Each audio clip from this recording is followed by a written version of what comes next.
Oiga, si no tenía contactos ya, no tenía nada, cuando entra por la frontera al volver de Francia, tiene que andar preguntando qué pasa, quién es quién, qué opina cada uno, porque llevaba 6 años en aislamiento de Francia.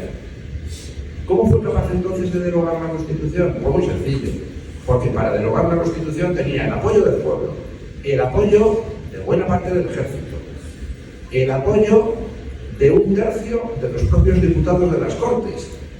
Y muy importante, cosa que a ninguno nos habían dicho cuando estudiamos a Fernando VII, el apoyo de todas las potencias extranjeras que acababan de destruir a Napoleón.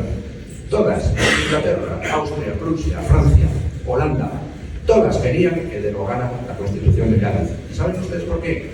Pues porque la Constitución de Cádiz era el último residuo de la Revolución Francesa. Acabado Napoleón, lo que las potencias hicieron fue mirar allí a España y decir: oye, que tenemos allí una constitución a imitación de la francesa, que lo mismo es otra vez semilla de revoluciones. Casi sería mejor prescindir de ella. ¿Sabían ustedes, por ejemplo, que Wellington, el general inglés, antes de la llegada de Fernando VII, propuso a su gobierno, al gobierno inglés, disolver a tiros las Cortes? Porque eran una semilla revolucionaria. Por tanto, Fernando VII no derogó por sus narices unas Cortes que el pueblo se había dado. No, mentira. Fernando VII, con el apoyo del pueblo, del ejército, de 1/3 de los diputados y de todas las potencias extranjeras, lo que hizo fue cargarse la labor de unos cantamañanas que habían aprovechado la guerra para hacer su revolucioncita francesa. Así son las cosas. Doy en el libro la documentación. El libro está presentado en forma autobiográfica, simplemente por hacerlo más legible. En el libro no se da ni una fecha, ni un dato, ni siquiera un diálogo, nada que sea invención mía. Todo está sacado de las fuentes primarias. Por cierto, 200 años después, sigue habiendo documentos inéditos en los archivos españoles y en los franceses. Y algunos de esos documentos inéditos van ahí en el libro. Bueno, pues todo lo que van a leer ustedes ahí está sacado de las fuentes primarias, de las cartas, de las memorias, de los papeles oficiales. No me invento nada, no añado nada y he tratado de ser objetivo, o sea, no he eliminado información que fuera relevante. Y van a sacar ustedes, cuando lean el libro, una opinión de Fernando VII absolutamente distinta a aquella que tienen. Y volvemos a los colorados, y con esto termino. ¿Por qué narices esta visión de Fernando VII? ¿Por qué narices esto de presentarle como un traidor, como un felón, como que traicionó a todo el mundo? Pues muy sencillo, para justificar lo que luego pasó.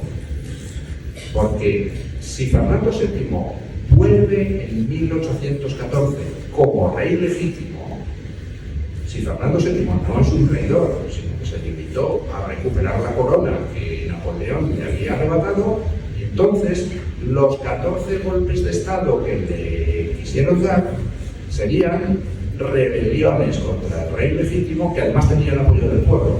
Es decir, y como esos golpes de Estado eran con el apoyo de Inglaterra en su mayoría, pues quienes los cometieron fueron traidores a la patria. Los colorados, lo siento si alguien está en desacuerdo, fueron unos traidores a la patria, al servicio de una potencia que lo que quería era terminar de anular a su competidora, que era el Imperio Español. Y ya está, y no hay más. Por cierto, en el libro de Pedro J. Ramírez que les he dicho antes, La desventura de la libertad sobre el trienio liberal, pues Pedro J. Ramírez, que insisto, es antifernandista visceral. Sin embargo, refleja algunas cosas pues, que, en fin, dicen mucho de cómo era el asunto. No solo el pueblo español saludó el que Fernando VII derogara la Constitución de Cádiz en 1814, es que cuando en 1823 entran los 100.000 hijos de San Luis a derogar de nuevo la Constitución de Cádiz, que habían reimplantado los liberales al darle el golpe de Estado en 1820 a Fernando VII, ¿saben ustedes cómo recibieron los españoles a los franceses de los 100.000 hijos de San Luis? como libertadores, ¿saben ustedes por qué?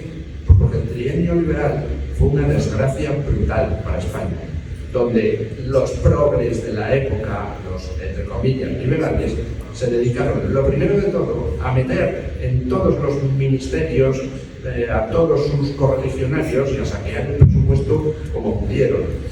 Fernando VII entre 1814 y 1820 había empezado ya la senda del equilibrio de las cuentas. Se produce el golpe de Estado en 1820, saqueo brutal del presupuesto, hasta tal punto que cuando Fernando VII vuelve en 1823 dice: pues de toda la deuda que estos canallas han emitido, no voy a pagar ni una peseta. Nada. Porque no pago ladrones. ¿Saben ustedes por qué vinieron los 100.000 hijos de San Luis? Eso no lo narro. El libro termina con la llegada de Fernando VII en 1814, pero anticipándome a alguna pregunta, ¿saben ustedes por qué vinieron los 100.000 hijos de San Luis? Pues por lo mismo que las potencias europeas apoyaron a Fernando VII para derogar la Constitución de Cádiz en 1814, porque la Constitución de 1812 de Cádiz era un germen revolucionario, y de hecho, cuando en 1820 se produce el golpe liberal contra Fernando VII y se restaura la Constitución de Cádiz, ¿saben ustedes qué fue lo que pasó? Pues que inmediatamente los estados italianos copiaron la Constitución de Cádiz y la proclamaron también. Con lo cual, antes de venir a España, los franceses y los austríacos mandaron tropas a Italia para destrozar los dos regímenes revolucionarios nacidos de la Revolución de 1820, y después vinieron a España y pusieron fin al régimen liberal del famoso trienio que se le llama trienio liberal, y habría que llamarlo trienio negro. Igual que a la década ominosa, de nuevo otro mote puesto por la historiografía progre, habría que llamarla la década luminosa. ¿Cuántos de ustedes saben que en sus últimos 10 años de vida Fernando VII hizo reformas en este país? Por cierto, con exiliados franceses que volvieron a España, liberales, reformas que, por ejemplo, son las que pusieron en marcha la administración moderna. ¿Quién? ¿Alguno no ha escuchado la palabra escalafón? Palabra, por primera vez, se usa en esa década llamada ominosa y que debería llamarse luminosa. Es Fernando VII quien sienta las bases de la moderna administración, con escalafones, con plantillas de funcionarios. Es el primero que hace un presupuesto digno de tal nombre en la administración española, crea el Banco de España, crea el Museo del Prado, crea el Jardín Botánico. Bueno, pues todo eso, para la historiografía progre, es la década ominosa. Tóquete las narices. Bueno, pues simplemente un último apunte muy breve historiográfico. Les he dicho a ustedes que en los archivos españoles y franceses hay un montón de documentación inédita y que algunos de esos documentos están en este libro. Bueno, pero es que en Francia hay publicadas un montón de cosas desde hace muchísimo tiempo y la historiografía española no las ha utilizado. Es curiosísimo. Por ejemplo, ¿cuántos de ustedes sabían que la madre de Fernando VII pidió a Napoleón en Bayona que ejecutara a su hijo? Es un detalle, en fin, importante, sorprendente. Pero eso no ha llegado a nuestras historias de Fernando VII. Y si acaso lo sabe, pues algún estudioso que haya leído las memorias del obispo Praga. Pero nada más. Bueno, lo dicho. Fernando VII no fue un traidor, no fue un traidor. Los traidores fueron su padre y Manuel Godoy. Fernando VII fue un patriota que se comportó con España como cabe esperar de un rey, como estoy seguro de que ustedes concluirán cuando hayan leído este libro. Y yo creo que ya va siendo hora de que defendamos un poquito a los patriotas, dejemos de defender a los que trabajan al servicio de potencias extranjeras y dejemos de defender a los ladrones que encima pretenden que la etiqueta de felón se le aplique a otros. Muchísimas gracias.